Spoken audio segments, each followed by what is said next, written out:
നമ്മളുടെ ജീവിതത്തിൽ ഒരിക്കലെങ്കിലും പാല് കുടിക്കാത്തവർ വളരെ വിരളമാണ്. കുട്ടിക്കാലത്ത് മിക്കവരുടെയും പ്രധാന ആഹാരം പാലായിരുന്നു. അങ്ങനെ പാല് കുടിച്ച് ആരോഗ്യവാന്മാരായി വളർന്നവരാണ് നാം എല്ലാവരും. എന്നാൽ അടുത്തയിടെ പാല് ഒരു അപകടകരമായ ഒരു സംഭവമാണ് എന്നുള്ള രീതിയിൽ ധാരാളം പ്രചരണങ്ങൾ നടക്കുന്നുണ്ട്. അതായത് പാല് കുടിച്ചാൽ ക്യാൻസർ വരും, സോറിയാസിസ് വരും, ഗട്ട് ലീക്ക് ചെയ്യും, അതായത് കുടലിന് ലീക്ക് വരുത്തും, അതുപോലെ തന്നെ പല ഹോർമോൺസും ശരീരത്തിനുള്ളിലേക്ക് കയറും, അത് അഡോളസെന്റ് കുട്ടികൾക്ക് അപകടമാണ് എന്നിങ്ങനെ നിരവധി പ്രശ്നങ്ങൾ അല്ലെങ്കിൽ കമന്റുകൾ ഈ പാലിനെ കുറിച്ച് സോഷ്യൽ മീഡിയയിലൂടെ പ്രചരിക്കുന്നുണ്ട്. നിരവധി ആൾക്കാർക്ക് ഇത് പലതരം കൺഫ്യൂഷൻസും ഉണ്ടാക്കാറുണ്ട്.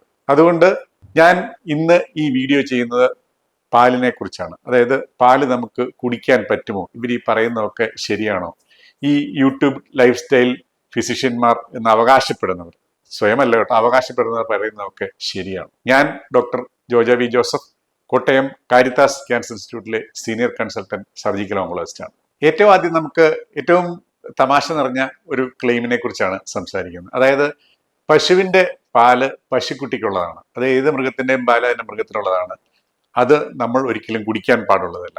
മനുഷ്യൻ മാത്രമേ പ്രായമായാൽ പാല് കുടിക്കുന്നുള്ളൂ. അതിനാൽ ഇത് ഒരു പ്രകൃതി വിരുദ്ധ പരിപാടിയാണ്, നിങ്ങൾ ആരും ഇതിനു വേണ്ടി പോകരുത് എന്നുള്ളതാണ് ഏറ്റവും വലിയ ക്ലെയിം. എന്താണ് ഇതിന് പിന്നിലെ വാസ്തവം? ഇതിന്റെ വാസ്തവം സയൻസ് പറയുന്നതിന് മുമ്പ് എനിക്ക് ഈ കൂട്ടരോട് ഒരു കാര്യം ചോദിക്കാനുണ്ട്. നിങ്ങളെല്ലാവരും തേൻ കുടിക്കുന്നവരാണ്. തേനീച്ച എന്തിനു വേണ്ടിയാണ് തേൻ ഉണ്ടാക്കുന്നത്? തന്റെ മുട്ട വിരിഞ്ഞ അടുത്ത ജനറേഷനിൽ അല്ലെങ്കിൽ അവർക്ക് തിന്നാൻ ഉണ്ടാക്കി വെച്ചിരിക്കുന്ന സാധനമാണ് നാം മോഷ്ടിച്ച് ഏറ്റവും വലിയ സാധനമായിട്ട് കുടിക്കുന്നത്. അല്ലെങ്കിൽ കോഴിമുട്ട കഴിക്കുന്നവരോടൊരു ചോദ്യമുണ്ട്. അടുത്ത ജനറേഷൻ, അതായത് കോഴിയുടെ അടുത്ത ജനറേഷൻ മക്കളുണ്ടാക്കാൻ വെച്ചിരിക്കുന്ന സാധനമല്ലേ നിങ്ങൾ കഴിക്കുന്നത്? അതിന് നിങ്ങൾക്ക് പ്രകൃതി വിരുദ്ധത ഒന്നും തോന്നിയിട്ടില്ല? അതും പോട്ടെ, ഇനി വെജിറ്റേറിയൻസിനോട് ഒരു കാര്യം എനിക്ക് ചോദിക്കാനുണ്ട്. ഒരു നെല്ല് അല്ലെങ്കിൽ ഒരു ഗോതമ്പ്, അതിന്റെ അരിമണി ഉണ്ടാക്കുന്ന എന്തിനാണ്? അതിന്റെ ജനറേഷൻ നിലനിർത്താൻ, അടുത്ത തലമുറ ഉണ്ടാക്കാനായി അത് കഷ്ടപ്പെട്ട ആ ജീവിതകാലം മുഴുവൻ അത് ഇതിനു വേണ്ടി മാത്രമാണ് അത് മെനക്കെടുന്നത്. അതായത് ഒരു അരിമണി ഉണ്ടാക്കാൻ.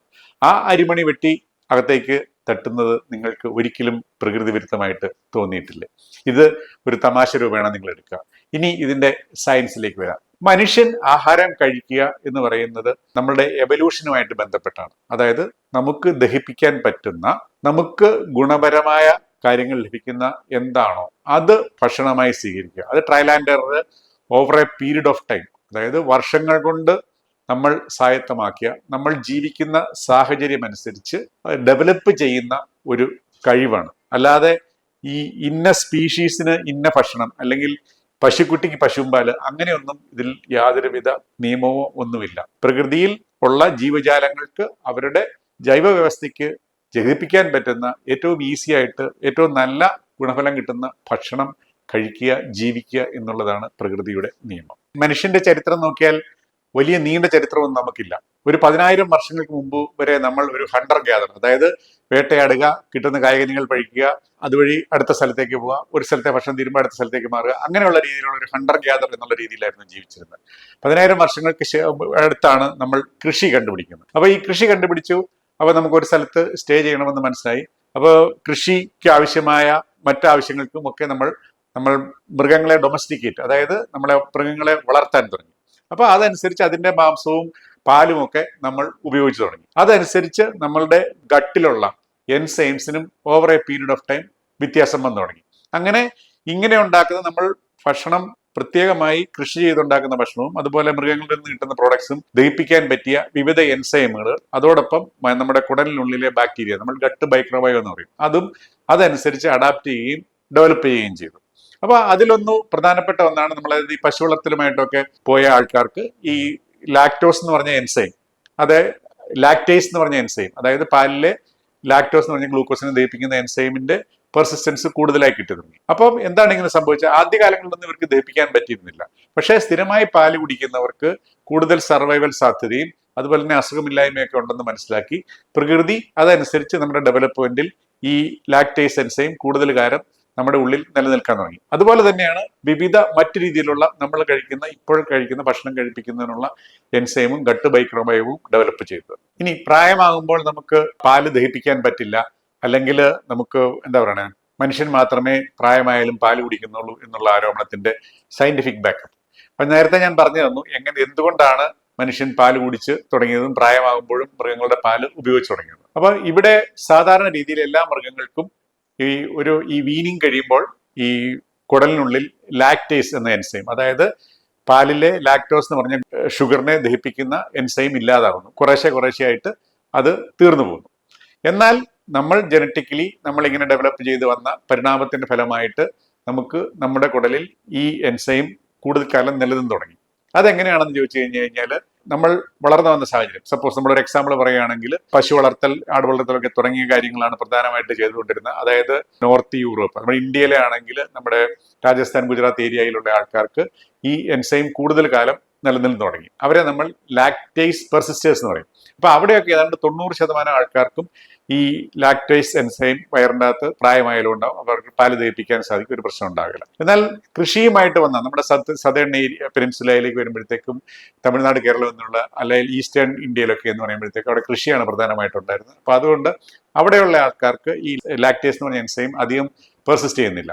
നമ്മളൊരു കണക്ക് പറയുകയാണെങ്കിൽ അവിടെ ഒരു 40 to 60% ആൾക്കാർക്ക് മാത്രമേ ഈ ലാക്ടേസ് പെർസിസ്റ്റേഴ്സ്, അതായത് പ്രായമായാലും ഈ എൻസൈം നിലനിൽക്കുന്നുള്ളൂ. ഇതുകൊണ്ടാണ് നമുക്ക് പാല് ദഹിപ്പിക്കാൻ സാധിക്കുന്നതും അതുപോലെ തന്നെ നമ്മൾ പ്രായമായാലും മറ്റു ജീവികളുടെ പാൽ നമ്മൾ ഉപയോഗിക്കാൻ സാധിക്കുന്നത്. അപ്പൊ എന്താണ് സംഭവിക്കുക? ഈ പാല് ഈ ലാക്ടേസ് എൻസൈം ഇല്ലെങ്കിൽ എന്തെങ്കിലും അപകടം ഉണ്ടാകും. ലാക്ടേസ് എൻസൈം ഇല്ലെങ്കിൽ എന്താ സംഭവിക്കുക? അതിനാണ് നമ്മൾ ലാക്ടോസ് ഇൻടോളറൻസ് എന്ന് പറയുന്നത്. ഈ എൻസൈം ഉണ്ടെങ്കിൽ മാത്രമേ നമുക്ക് നമ്മുടെ കുടലിലേക്ക് ഈ ഷുഗർ ചെല്ലുമ്പോൾ അല്ലെങ്കിൽ ലാക്ടോസ് ചെല്ലുമ്പോഴത്തേക്കും നമുക്ക് ദഹിപ്പിക്കാൻ സാധിക്കും. അല്ലെങ്കിൽ ഇത് വൻകുടലിൽ ഇത് കിടക്കും.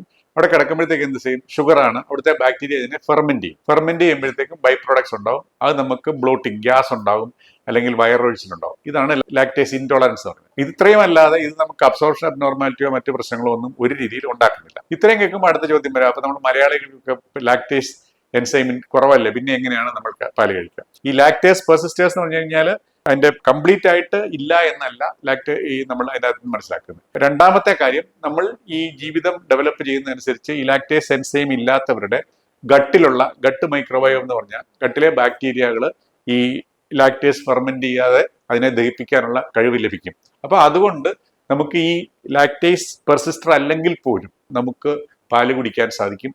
അതുകൊണ്ട് നമുക്ക് പ്രശ്നങ്ങളൊന്നും ഉണ്ടാവുന്നില്ല.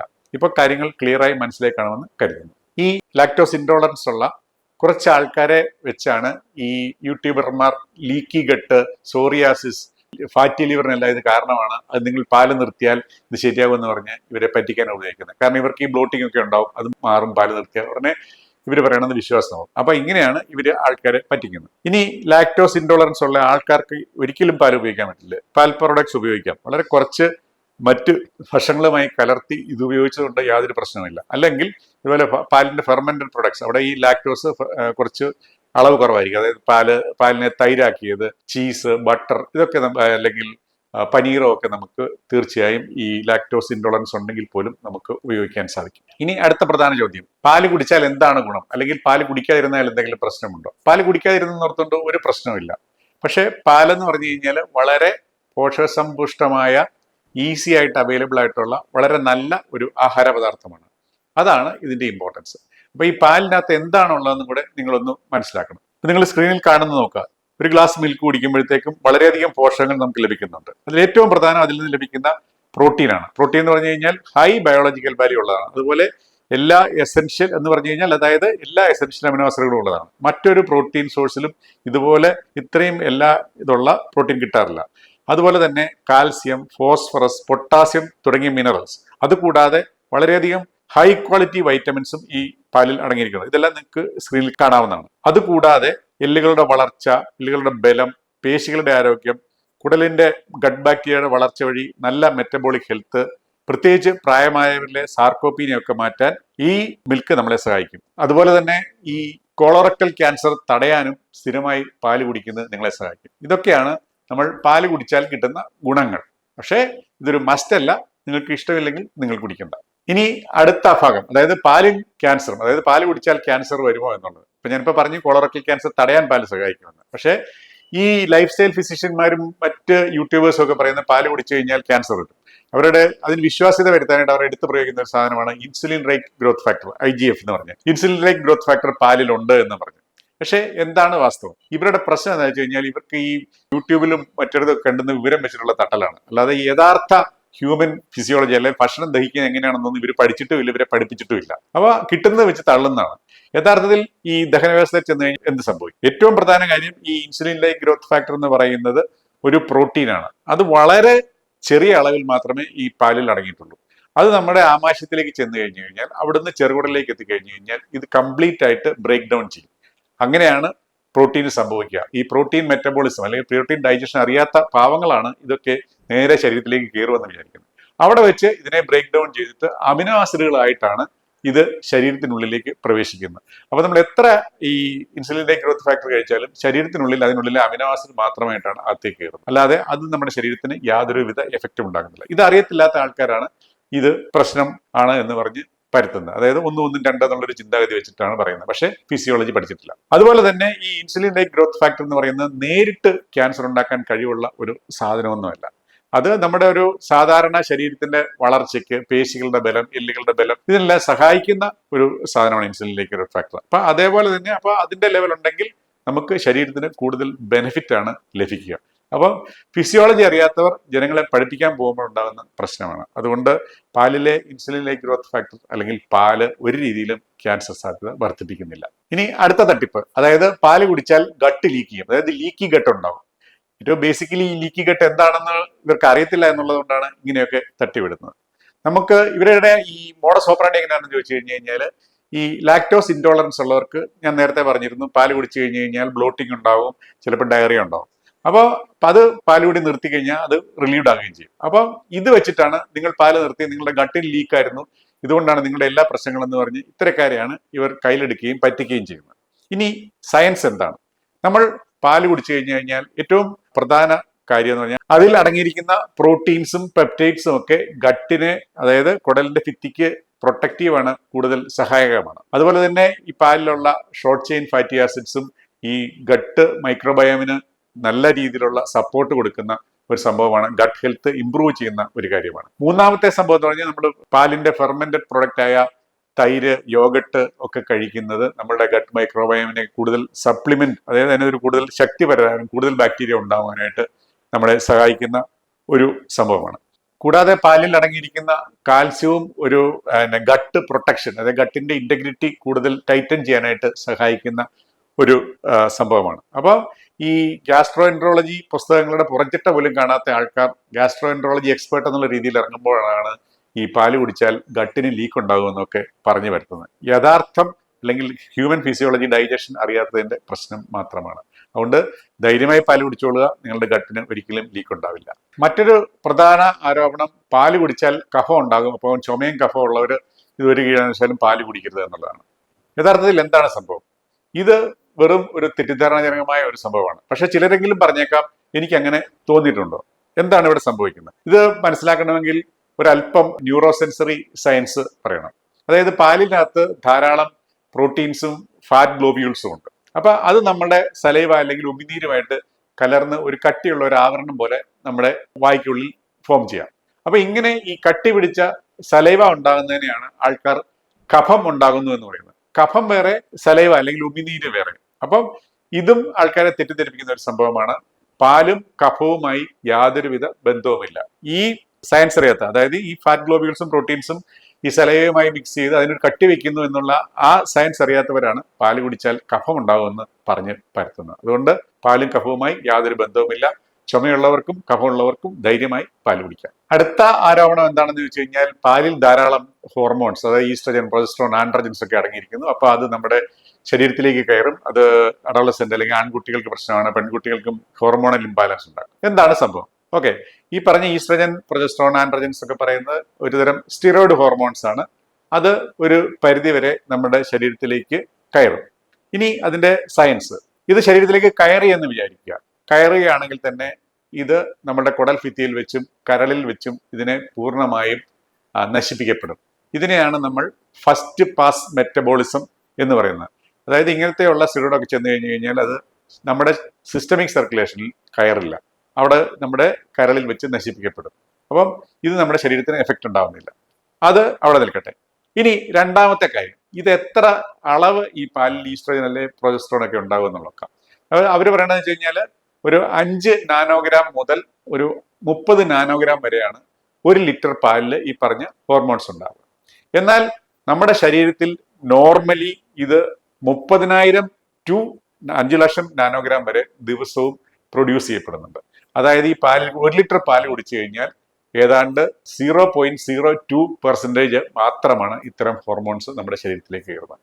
അപ്പം ഈ 1, 1, 2 എന്നുള്ള രീതിയിലുള്ള കണക്ക്, അതായത് അതിൻ്റെ അകത്ത് ഹോർമോൺ ഉണ്ട്, അപ്പൊ ഇത് നമ്മുടെ ശരീരത്തിൽ പ്രശ്നം ഉണ്ടാക്കും എന്ന രീതിയിലുള്ള ഈ ആൾക്കാരെ പറ്റിക്കുന്ന യൂട്യൂബർമാരുടെ വെറും തട്ടിപ്പ് മാത്രമാണ്. ധൈര്യമായി പാല് കുടിക്കാം. പാലിലെ ഹോർമോൺസ് നിങ്ങൾക്ക് യാതൊരുവിധ ബയോളജിക്കൽ എഫക്റ്റും നിങ്ങളുടെ ശരീരത്തിൽ ഉണ്ടാക്കുന്നില്ല. അടുത്ത മറ്റൊരു പ്രധാന ആരോപണമാണ് പാല് കുടിച്ചാൽ നിങ്ങൾക്ക് ഫാറ്റി ലിവർ ഉണ്ടാവും. ഇതിൽ എന്തെങ്കിലും വാസ്തവമുണ്ടോ? യഥാർത്ഥത്തിൽ പാലും ഫാറ്റി ലിവറുമായിട്ട് യാതൊരു ബന്ധവുമില്ല. അതായത് പാല് കുടിച്ചാൽ ഫാറ്റി ലിവർ ഉണ്ടാവില്ല എന്ന് മാത്രമല്ല, പാല് കുടിക്കുന്നത് ഫാറ്റി ലിവർ ഉണ്ടാവാതെ നമ്മളെ സഹായിക്കുന്നു എന്നുള്ളതാണ് വാസ്തവം. പാൽ പ്രോഡക്ട്സ്, അതായത് തൈര് പോലെയുള്ളത് നമ്മുടെ ഗട്ട് മൈക്രോബയോം നല്ലപോലെ ഇമ്പ്രൂവ് ചെയ്യുന്നു.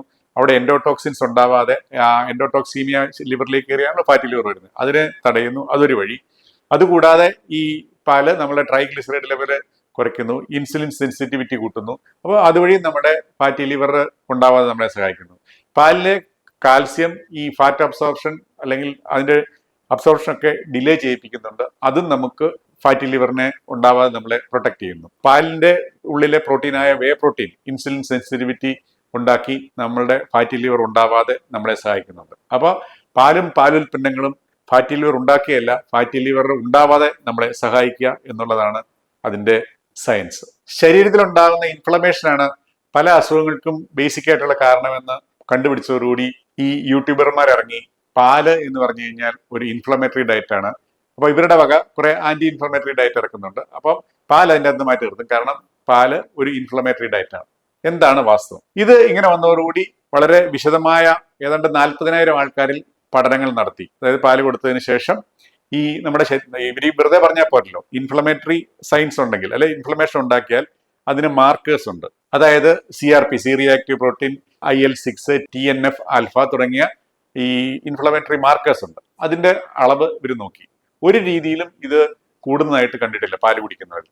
മറിച്ച് ചിലരിൽ ഇതിന്റെ അളവ് കുറയുന്നതായിട്ടാണ് കണ്ടത്. അപ്പൊ അതുകൊണ്ട് മനസ്സിലാക്കാൻ സാധിച്ചു ഈ പാല് എന്ന് പറഞ്ഞു കഴിഞ്ഞാൽ ഒരു ഇൻഫ്ലമേറ്ററി ഡയറ്റ് അല്ല, മറിച്ച് ആന്റി ഇൻഫ്ലമേറ്ററി ആണ്. കാരണം ഈ പാലിന്റെ പ്രൊഡക്ട്സ് ആയ തൈരൊക്കെ കുടിക്കുമ്പോഴത്തേക്ക് നമ്മുടെ ഗട്ട് മൈക്രോബയോം വല്ലാതെ ഇമ്പ്രൂവ്ഡ് ആവുന്നു. അതിൻ്റെ അകത്ത് ധാരാളം ഷോർട്ട് ചെയിൻ ഫാറ്റി ആസിഡ്സ് ഒക്കെ ഉണ്ടാവുന്നു. അത് റിയലി നമുക്ക് ഒരു ആന്റി ഇൻഫ്ലമേറ്ററി എഫക്റ്റ് ആണ് നൽകുന്നത്. അതുകൊണ്ട് മനസ്സിലാക്കുക, പാല് നിങ്ങൾക്ക് ഇൻഫ്ലമേഷൻ തരുന്ന അല്ലെങ്കിൽ ഇൻഫ്ലമേറ്ററി ഡയറ്റ് അല്ല, മറിച്ച് ഒരു ആന്റി ഇൻഫ്ലമേറ്ററി ഡയറ്റ് ആണ്. ധൈര്യമായി പാല് കുടിക്കൂ, നിങ്ങളുടെ ശരീരം രക്ഷപ്പെടുത്തും. വളരെ നീണ്ട ഒരു ടോപ്പിക്കാണ്. ഇനിയും പല കാര്യങ്ങളും പാലിനെ കുറിച്ച് പറയാനുണ്ട്. ഞാനത് അടുത്ത തവണ നിങ്ങളോട് പറഞ്ഞു തരാം. പ്രധാനപ്പെട്ട കാര്യങ്ങളൊക്കെയാണ് ഞാൻ ഇവിടെ ഇൻക്ലൂഡ് ചെയ്തത്. അതായത് പാല് കുടിക്കരുത്, പാല് കുടിച്ചാൽ പ്രശ്നങ്ങളാണ് എന്ന് പറഞ്ഞ് സാധാരണക്കാരെ പറ്റിക്കുന്നവർക്കെതിരെയുള്ള ഒരു ബോധവൽക്കരണ ക്ലാസ് മാത്രമാണത്. നിങ്ങൾക്കുള്ള സംശയങ്ങൾ എന്നെ അറിയിക്കുക. ഞാൻ വീണ്ടും പുതിയ വീഡിയോയുമായി നിങ്ങളിലേക്ക് എത്താം. Thank you so much.